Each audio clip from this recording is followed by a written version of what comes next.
അടുത്തൊരു മുംബൈ സീരിയലിലേക്ക് എല്ലാവർക്കും സ്വാഗതം. ഈ ചാനൽ ഇഷ്ടപ്പെട്ടാൽ ലൈക്ക് ചെയ്യുക, സബ്സ്ക്രൈബ് ചെയ്യുക.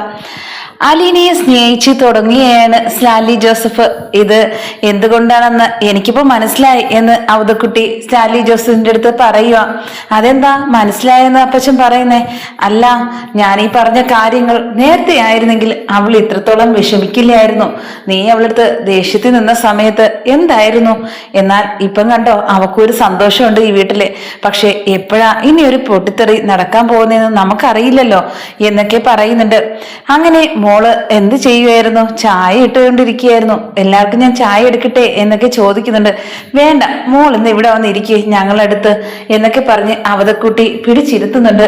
ആ സമയത്ത് സ്റ്റാൻലി ജോസഫ് പറയുക, ഞാനാണെങ്കിൽ ഒരു കാര്യം ചെയ്യട്ടെ? എന്താ? ഇന്ന് മോളുടെ തലമുടി ഞാൻ കെട്ടിത്തരും. ഇത് കേട്ടപ്പം ഞെട്ടി നിൽക്കുന്നുണ്ട് അലീന. എന്താ അങ്ങനെ പറഞ്ഞേ? അല്ല, ഒരു കൊച്ചുകുട്ടിയല്ലേ, എൻ്റെ മോളല്ലേ, അപ്പോഴത്തേക്കും ഞാനല്ലേ എൻ്റെ മോളെ ഒരുക്കേണ്ടത് എന്നൊക്കെ പറയുന്നുണ്ട്. അങ്ങനെ അവതക്കുട്ടി പറയുന്നുണ്ട്, നിനക്ക് അതിന് തലമുടി കെട്ടാനൊക്കെ അറിയാമോ? നീ ചുമ്മാ ആവശ്യമില്ലാത്ത പരിപാടിക്കൊന്നും പോണ്ട കേട്ടോ എന്നൊക്കെ പറഞ്ഞോണ്ട് നിൽക്കുന്നുണ്ട്. അങ്ങനെ ആ സമയത്ത് അലീനയുടെ തലമുടി കോതി വെക്കുന്ന സമയത്തേക്കും അവിടേക്ക് വരുന്നുണ്ട് നമ്മുടെ എൽസമ്മ. എൽസമ്മ എത്തിയതറിഞ്ഞ് എല്ലാവരും ഞെട്ടി നിൽക്കുന്നുണ്ട്. എൽസമ്മ എന്തെന്ന് അറിയാതെ തന്നെ. ആ സമയത്ത് അവതക്കുട്ടി പറയുക, ഇത് ആരൊക്കെയാ വന്നിരിക്കുന്നേ? എന്തു പറ്റി? മിണ്ടാതെയാണല്ലോ വന്നത്. അതെ, മിണ്ടാതെ വന്നത് കൊണ്ടല്ലേ ഇതൊക്കെ ഇവിടെ കാണാൻ പറ്റിയത്. എൻ്റെ മക്കളെ പോലും, എന്ന് വെച്ചാൽ നമ്മുടെ മക്കളെ പോലും ഇതുപോലെ ഇങ്ങനെ സ്നേഹിച്ചിട്ടില്ലല്ലോ. ഇങ്ങനെയൊക്കെ സ്നേഹിക്കാൻ അറിയാമോ എന്നൊക്കെ ചോദിക്കുക. ഇന്നലെ വന്ന ഇവളടുത്ത് ഇങ്ങനെയാണ് പെരുമാറുന്നതെങ്കിൽ ഇനി എന്ത് ചെയ്യാൻ പറ്റും എന്നൊക്കെ ചോദിക്കുകയും ചെയ്യുന്നു എൽസമ്മ. എന്നിട്ട് എൽസമ്മ പറയുന്നുണ്ട്, ഞാൻ വിചാരിച്ചു ഇവിടെ വരുമ്പോഴത്തേക്കും ഇങ്ങനെയൊന്നും ആയിരിക്കില്ല എന്നൊക്കെ എൻ്റെ ഒരു വിചാരമായിരുന്നു. അതൊക്കെ വെറുതെ ആയിരുന്നെന്ന് എനിക്കിപ്പോൾ മനസ്സിലാവുന്നുണ്ട്. ആരെങ്കിലും എന്തെങ്കിലും പറഞ്ഞെന്ന് പറഞ്ഞ് എൻ്റെ ഭർത്താവിന് എനിക്ക് വിശ്വാസമായിരുന്നു ഇത്രയും കാലം. പക്ഷേ എനിക്കിപ്പോൾ നഷ്ടപ്പെട്ടിരിക്കുന്നു ആ വിശ്വാസം. ഇത് കേട്ട ഉടനെ എന്നെ റീത്തമ്മ പറയുക, ഞാൻ നിന്റെ അടുത്ത് പറഞ്ഞതുപോലെ നിനക്ക് വിശ്വാസമായില്ല. ഇപ്പൊ നീ എല്ലാം കണ്ടല്ലോ. ഇതാ ഇവിടെ നടക്കുന്നത്. ഇവിടെ കൊച്ചുമാമകളെയും താലോലിച്ച് അതുപോലെ തന്നെ അച്ഛനും മോളും കൂടെ നല്ല സന്തോഷത്തിലാ. നീ അവിടെ നിരാശപ്പെട്ട് കരഞ്ഞോണ്ടിരിക്കുന്നുണ്ട്. ഇപ്പൊ മനസ്സിലായല്ലോ, ഇനി നീ താമസിക്കേണ്ട ഈ വീട്ടിലാ. ഇനി നീ അങ്ങോട്ട് വരണ്ട. വന്നു കഴിഞ്ഞാൽ എന്തായിരിക്കും അവസ്ഥയെന്ന് നമുക്കറിയാലോ. മക്കളെയും കൂട്ടി ഇനി ഇങ്ങോട്ടേക്ക് തന്നെയാ വരാൻ പോകുന്നത്. ആ സമയത്ത് അവതക്കുട്ടി പറയുന്നുണ്ട്, വരട്ടെ, പക്ഷെ നീ ഇവിടെ വരാൻ പാടില്ല. നീ ഇവിടെ ഒരു ചതി ചെയ്തിട്ടാ പോയത്. പിന്നെ എന്തിനാ നീ നടയിൽ ചവിട്ടിയത് എന്നൊക്കെ ചോദിക്കുക. പിന്നെ എന്റെ അനിയത്തിയുടെ കൂടെ ഞാൻ വരാതെ പിന്നെ ആരാ വരേണ്ടത്? ഇനി വരാൻ ആൾക്കാര് ഇനിയും ഉണ്ട്. അവരൊക്കെ വരും. അത് സമയമാകുന്നതേ ഉള്ളൂ. ഇനി സമയം എന്തിനാവുന്നേ? നീ അവരെയും കൂട്ടി വന്നാലും ആരൊക്കെ വന്നിരുന്നാലും ഞാൻ അലീനയെ ഇവിടെ നിന്ന് പറഞ്ഞയക്കില്ല എന്ന് അവതക്കുട്ടി പറഞ്ഞപ്പോഴത്തേക്കും, അതിന് നിങ്ങളല്ല തീരുമാനിക്കേണ്ടത്, സ്റ്റാൻലി ജോസഫ എന്നൊക്കെ റീത്താമ്മ പറയുന്നുണ്ട്. എന്റെ തീരുമാനം തന്നെയാ അപ്പച്ചന്റെ തീരുമാനം. ഞാൻ പറഞ്ഞത് തന്നെയാ അപ്പച്ചൻ പറഞ്ഞതെന്നങ്ങ് വിചാരിച്ചാ മതി. എനിക്കും ഇനി കൂടുതലൊന്നും സംസാരിക്കുന്നില്ല. ഞാൻ എല്ലാം പറഞ്ഞു കഴിഞ്ഞിട്ടുള്ളതാ. എന്റെ മകള് എന്റെ കൂടെ ഇവിടെ നിൽക്കും. ഒരു അനാഥാലയത്തിലും വീട്ടിലും എനിക്ക് വിടാൻ താല്പര്യമില്ല. അങ്ങനെയുള്ളവർക്ക് ഇവിടെ നിന്ന് പോകാം. പക്ഷെ ഇവിടെ നിൽക്കുകയാണെങ്കിൽ സമാധാനത്തോടെ മാത്രം നിൽക്കാനേ പറ്റുള്ളൂ. വീട്ടിലും പോകാനല്ല ഞാൻ ഇവിടെ കൊണ്ടുവന്നത്. എന്റെ ഈ മകളായിട്ട് ഇവിടെ അംഗീകരിച്ച് ഞാൻ നിർത്തിയിരിക്കുക. ഇനി നിങ്ങൾക്ക് ഇവിടെ നിൽക്കാം. എന്റെ ഭാര്യയും മക്കൾക്കും ഞാൻ ഇറക്കി വിടില്ല. പക്ഷെ ഒരു കാര്യമുണ്ട്, ഇവിടെ പണ്ടത്തെ പോലെ ഗുസ്തിയും അടിയും ബഹളമൊന്നും ഇവിടെ നടത്താൻ പറ്റില്ല. സ്റ്റാൻലി ജോസഫ് പറയുമ്പോഴത്തേക്കും അവതക്കുട്ടി പറയുക, അതിന് അങ്ങനെ അറിയാനുള്ള ഒരാളല്ലേ ഉള്ളൂ, ഈ റീത്താമ്മ. വേറെ ആരാ ഇങ്ങനെയൊക്കെ ചെയ്യുന്നത്? എൽസമ്മയെ നമുക്ക് നല്ലതുപോലെ അറിയാം. എൽസമ്മ ഒന്നും മിണ്ടില്ല. പക്ഷേ നീ അങ്ങനെയല്ല. ഇവളെ ഇളക്കിക്കൊണ്ട് വന്നത് നീ ഒറ്റ ഒരുത്തിയ എന്നൊക്കെ പറയൂ അവതക്കുട്ടി. നിർത്തിക്കോണോ നിങ്ങള്? എന്റെ അടുത്ത് ശബ്ദിച്ചു പോകരുത്. മോന് കൂട്ടി നിൽക്കുക. ഒരു കാമുകിയുടെ മകളെന്നും പറഞ്ഞ് വിളിച്ചോണ്ട് വന്നിട്ട് കുടുംബത്തെ നാണം കെടുത്താൻ വേണ്ടി ആദ്യത്തെ ഭാര്യയും മക്കളും എന്ന് പറഞ്ഞാൽ അവരങ്ങ് കൊണ്ടുവരണമായിരുന്നു. അപ്പോൾ എന്റെ അനിയത്തി രണ്ടാം കിട്ടെന്നാണോ നിങ്ങൾ ഉദ്ദേശിക്കുന്നത്? എങ്ങനെയായിരുന്നാലും അതിലെ മക്കള് 3 പേരുണ്ട്. അവരെ പൊന്നുപോലെ നോക്കണ്ടേ? അവരുടെ കാര്യം, അവരുടെ ഭാവി, അതൊക്കെ ചിന്തിച്ചിട്ടാണോ ഈ കാര്യങ്ങളൊക്കെ ചെയ്യുന്നത് എന്നൊക്കെ ചോദിക്കുന്നുണ്ട്. അവരെന്റെ മക്കള് തന്നെയാ. പക്ഷെ അതല്ലെന്ന് പറയുന്നില്ലല്ലോ. അവരെ പോലെ ഈ വീട്ടില് എവളും ഉണ്ടാവും. അത് അംഗീകരിക്കുന്നവർ മാത്രം നിന്നാ മതി എന്നൊക്കെ പറയുന്ന സമയത്ത് അലീന മിണ്ടാതെ നിൽക്കുന്നുണ്ട്. എൽസമ്മ ചോദിക്കുന്നുണ്ട്, നിനക്ക് ഞങ്ങൾ ഈ സാഹചര്യമൊക്കെ മനസ്സിലായില്ലേ? ഇത്രയും ഇങ്ങനെ കാണിച്ചിട്ട് ഇവിടെ എന്തിനാ നിൽക്കാൻ തോന്നുന്നേ, ഒന്ന് പൊയ്ക്കൂടെ എന്നൊക്കെ സമാധാനത്തോട് പറയുന്നുണ്ട്. ഇത് കേട്ട ഉടനെ തന്നെ എൽസമ്മേ നീയാണോ ഇതൊക്കെ പറയുന്നേ? നീ അല്ലെങ്കിൽ എന്റെ ശബ്ദിക്കില്ലല്ലോ. എന്തായാലും ഇത്രയും കാലം ഞാൻ ശബ്ദിച്ചില്ല, ഇനി മിണ്ടാതിരുന്നാൽ എന്റെ ജീവിതമാ പോകുന്നത് എന്നൊക്കെ പറയുന്നുണ്ട്. ഇതൊക്കെ ഇവര് പഠിപ്പിച്ചു തന്നതായിരിക്കും അല്ലേ? എന്തുമാത്രം ക്ലാസ് എടുത്തിട്ടാ എൽസമ്മയെ ഇങ്ങോട്ട് കൊണ്ടുവന്നത്? എനിക്കെന്താ ഇവിടെ വന്നൂടെ എന്നൊക്കെ എൽസമ്മ ചോദിക്കുന്നുണ്ട്. നിനക്ക് വരാം, മക്കൾക്കും വരാം, പക്ഷെ ഇവിടേക്ക് ഈ എൽസമ്മ വരാൻ പാടില്ല. നിനക്ക് ഇവിടെ നിൽക്കാം, പക്ഷെ ഇവളിവിടെ വരാൻ പാടില്ലെന്ന് ഞാൻ ഒരിക്കൽ പറഞ്ഞയച്ചതാ. 2 പ്രാവശ്യം ഇറക്കി വിട്ടതാ. വീണ്ടും പട്ടി പോലെ എന്തിനാ കയറി വരുന്നത് എന്നൊക്കെ ചോദിക്കുന്നുണ്ട് സ്റ്റാൻലി ജോസഫ്. ഞാൻ പട്ടി പോലെ എന്ന് പറയാൻ നിനക്ക് എന്താടാ അവകാശം? ഇത്രയും കാലം ഒരു കല്യാണം നടക്കണമെന്ന് പറഞ്ഞിട്ട് നിന്റെ അപ്പച്ചനും നീ കൂടെ എന്റെ വീട്ടിൽ എത്ര ദിവസം കയറി ഇറങ്ങിയിട്ടാ ഞാൻ അതുപോലെ തന്നെ ഞങ്ങൾ എല്ലാവരും കൂടെ ചേർന്ന് നിന്നെ ഈ എൽസമ്മയെ കല്യാണം കഴിപ്പിച്ച് വിട്ടത്?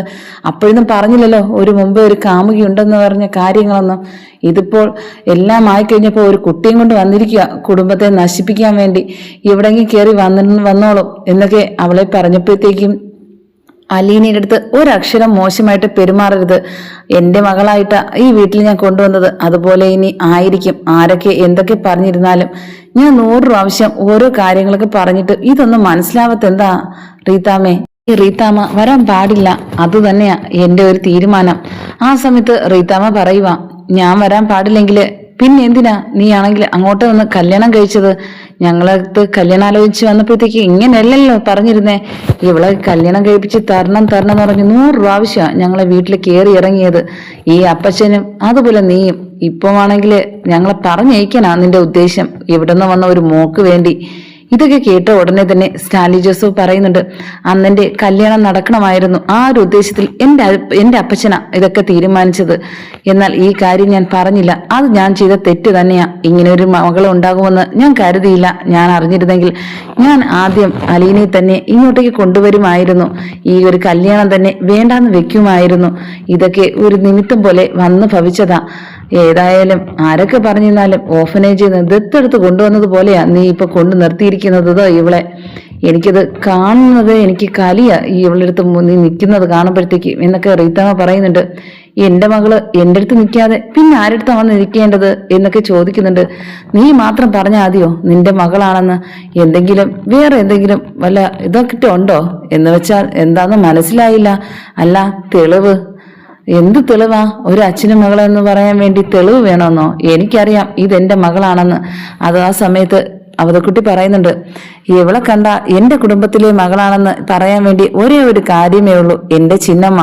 അത് മാത്രം മതി, അല്ലാതെ നിന്റെ സർട്ടിഫിക്കറ്റ് ഒന്നും വേണ്ട കേട്ടോ റീത്തമ്മ, നീ അത് പറയരുത് എന്നൊക്കെ പറഞ്ഞ് വഴക്ക് കൊടുക്കുന്നുണ്ട്. എത്ര ദിവസം അങ്ങോട്ടും ഇങ്ങോട്ടും കൂടെ നടന്ന് അങ്ങും ഇങ്ങും വഴക്ക് കൂടാൻ നടക്കുക.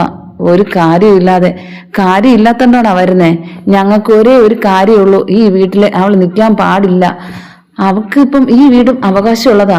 ഈ വീട്ടിൽ ഇനി നിൽക്കണം, ആര് നിൽക്കണം, പോണം എന്നൊക്കെ തീരുമാനിക്കേണ്ടത് അലീനയാ. ഈ വീട് അലീനയ്ക്ക് ഞാൻ എഴുതി കൊടുത്ത കാര്യം നിങ്ങളൊന്നും അറിഞ്ഞില്ലേ എന്നൊക്കെ ചോദിക്കുന്നുണ്ട്. എല്ലാം അറിഞ്ഞിട്ടാ വന്നത്. ഇനിയും എന്തൊക്കെ എഴുതി കൊടുക്കുമെന്ന് ആർക്കറിയാം. അതൊന്നും അനുവദിക്കില്ല ഞങ്ങള്. അത് അവകാശപ്പെട്ടവർ തന്നെയാ ഇവിടെ നിൽക്കുകയും ചെയ്യും എന്നൊക്കെ പറയുന്നുണ്ട് റീത്തമ്മ. അതിന് റീത്തമ്മയാണോ ഇതൊക്കെ പറയേണ്ടത്? എൽസമ്മ വന്നിട്ട് എന്താ മിണ്ടാത്തത് എന്നൊക്കെ അവതക്കുട്ടി ചോദിക്കുന്നുണ്ട്.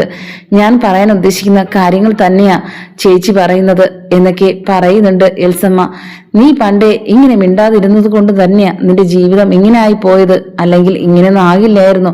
ഇന്ന് നീയും ഈ വീട്ടിലുണ്ടായിരിക്കുമായിരുന്നു. പക്ഷെ എല്ലാത്തിനും കാരണം നിന്റെ ഈ ചേച്ചിയാ. ആദ്യം നിന്റെ ഈ റീത്താമ്മയായിട്ടുള്ള കൂട്ട് നീ നിർത്തണം, എന്നാ മാത്രമേ നീ നന്നാവുള്ളൂ. അതിന് അങ്ങനെ പറയരുത്. ഞങ്ങൾ തമ്മിലുള്ള ബന്ധം എന്താണെന്നറിയാലോ. വെറുതെ ഒരു ചേച്ചിയല്ല, എന്റെ കൂടെപ്പിറപ്പാ. എനിക്ക് നല്ലതിന് വേണ്ടി പറയുള്ളൂ. അങ്ങനെ തന്നെയാ എന്ന് പറഞ്ഞ് ഭർത്താവുമായിട്ട് മാറി നിൽക്കണമെന്ന് ആരെങ്കിലും പറയുവോ?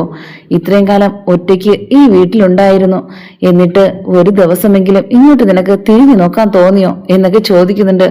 നിനക്ക് നിന്റേതായൊരു ലോകമുണ്ട്, പക്ഷെ അവിടേക്ക് ആരും വരാനും നിനക്കും ഇഷ്ടമല്ല. പക്ഷെ ഇവിടെയാണെങ്കിൽ വന്ന് നിന്നൂടായിരുന്നോ നിനക്ക്? എന്ത് തെറ്റാ എന്റെ മകൻ നിന്റെ അടുത്ത് ചെയ്തത് എന്നൊക്കെ അവതക്കുട്ടി എൽസമ്മയുടെ അടുത്ത് ചോദിക്കുന്നുണ്ട്. ആ സമയത്ത് ഒന്നും മിണ്ടാതെ തന്നെ നിൽക്കുന്നുണ്ട് എൽസമ്മ. നിനക്ക് മറുപടി ഇല്ല അല്ലേ?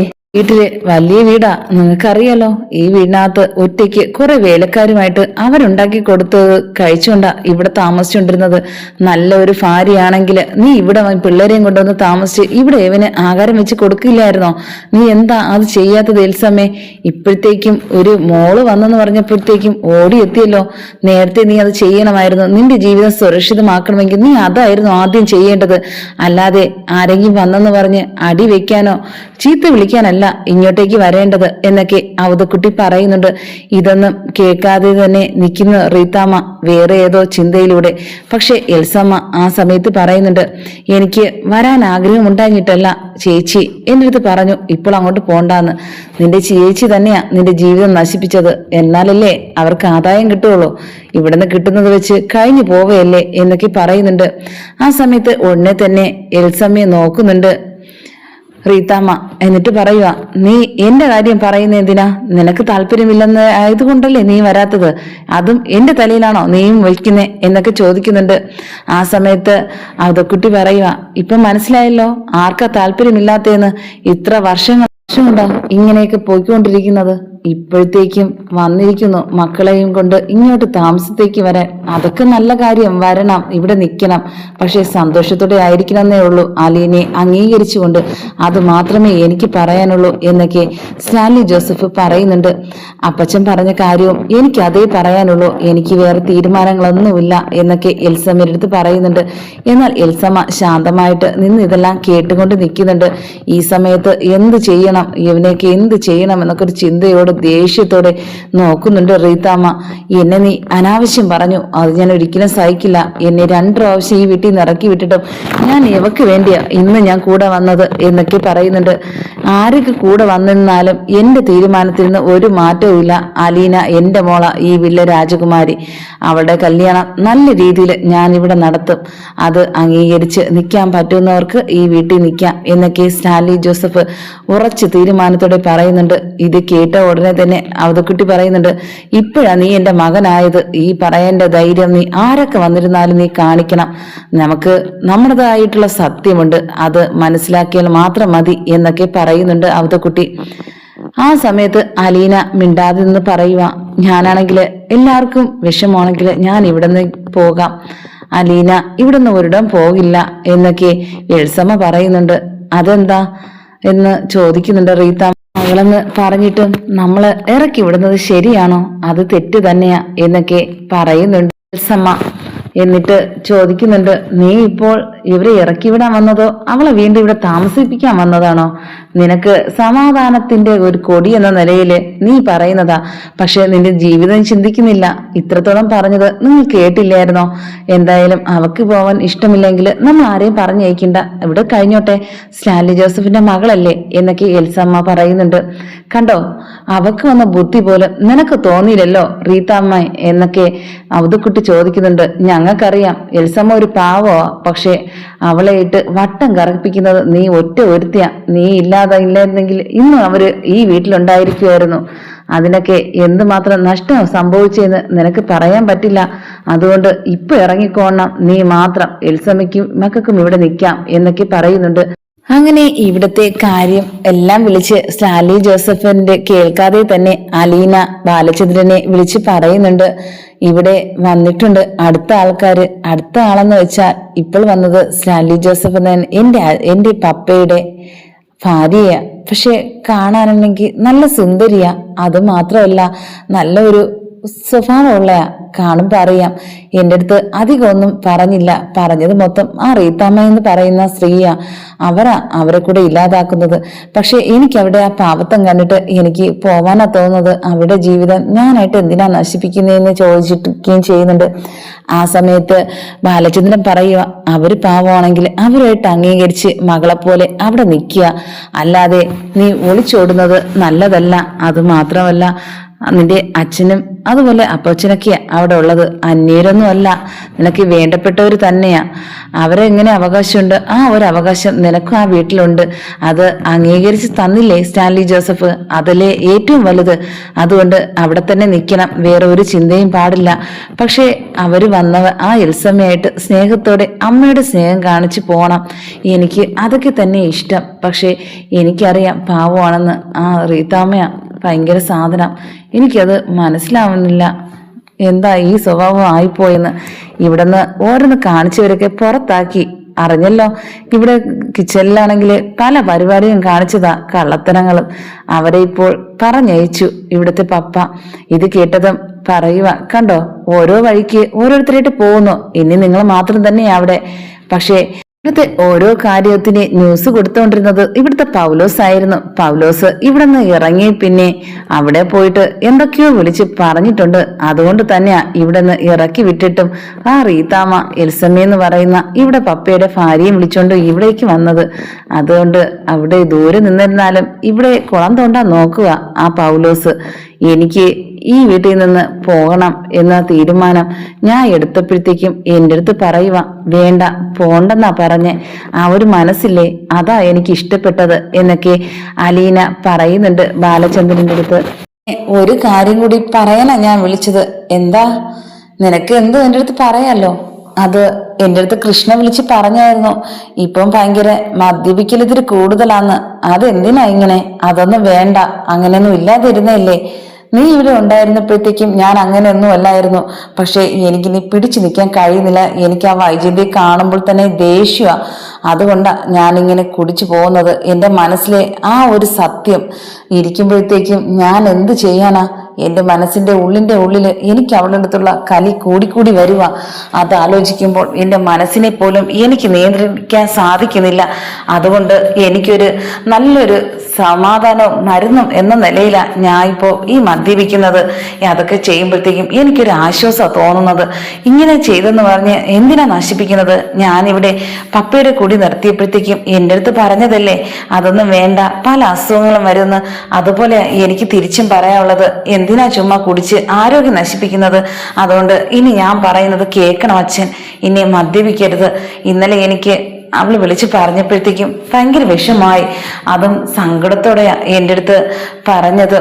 അതുകൊണ്ട് ഇനി അത് മതിയാക്കണം എന്നൊക്കെ പറയുന്നുണ്ട്. ഇതൊക്കെ അവൾ എപ്പോഴാ നിന്നെ വിളിച്ച് പറഞ്ഞത്? അവിടുത്തെ എല്ലാ കാര്യങ്ങളും ഞാൻ അറിഞ്ഞുകൊണ്ടല്ലേ ഇരിക്കുന്നേ. പക്ഷേ ഇനി വഴക്കിനൊന്നും പോകരുത്. അറിയേണ്ട ഒരു സമയമുണ്ട്, ആ സമയത്ത് അറിഞ്ഞാൽ മതി. ഇതിന്റെ പേരും പറഞ്ഞ് എന്തിനാ അങ്ങോട്ടും ഇങ്ങോട്ടും നിങ്ങൾ വഴക്ക് കൂടുന്നേ? ആ വീട്ടിൽ നിന്ന് തന്നെ ഞാൻ ഇറങ്ങാൻ കാരണം ഒരു കാര്യമാണ്. എന്താണെന്ന് അറിയാലോ, നിങ്ങൾ സന്തോഷത്തോടെ സമാധാനത്തോടെ ജീവിക്കണം. ഞാൻ കാരണം ആ വീട്ടിലൊരു ബുദ്ധിമുട്ട് ഉണ്ടാകരുത് എന്നൊക്കെ ഉദ്ദേശിച്ചിട്ടാ. പക്ഷേ ഞാൻ അവിടുന്ന് വന്നതിന് ശേഷം ഇവിടെ എനിക്കിതിൽ സന്തോഷം ഉണ്ടെങ്കിലും അവിടുത്തെ ദുഃഖ വാർത്തയാണ് ഞാൻ ഇപ്പൊ ഇവിടെ കേട്ടോണ്ടിരിക്കുന്നത്. അത് എൻ്റെ അനിയത്തിമാര് വിളിച്ച് പറയുമ്പോഴത്തേക്കും അവർക്കും ഉണ്ട് സങ്കടം. അതുകൊണ്ട് എന്തിനാ ഇങ്ങനെയൊക്കെ? അവർക്ക് ഏറ്റവും ഒരു സന്തോഷമായിട്ട് തണലായിട്ട് നിൽക്കേണ്ടത് അച്ഛനല്ലേ? അമ്മയുടെ സ്വഭാവം അറിയാലോ. അതുകൊണ്ട് ഇനി എനിക്ക് നിർത്തണം എന്നൊക്കെ ഉപദേശം നൽകുന്നുണ്ട് അലീന ബാലചന്ദ്രൻ.